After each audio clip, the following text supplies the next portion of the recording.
عمرك سألت نفسك هو الصيام فعلا بيريح المعدة؟ ولا الموضوع مجرد إحساس وخلاص؟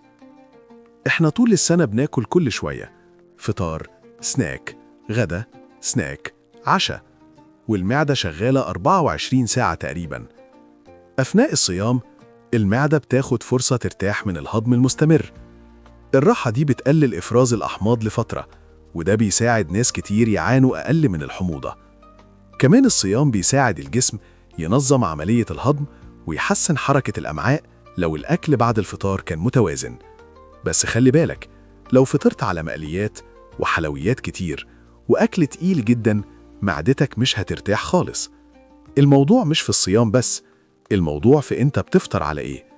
في دراسات بتقول إن فترات الامتناع عن الأكل ممكن تساعد الجسم في تحسين حساسية الأنسولين وتنظيم عملية الحرق، وده بيقلل الضغط على الجهاز الهضمي. يعني باختصار، الصيام ممكن يكون مفيد للمعدة فعلا، بس بشرط تحسن اختيار أكلك. معلومة بسيطة بس فايدتها كبيرة. فايدة هب، فايدة بسيطة بس تأثيرها كبير.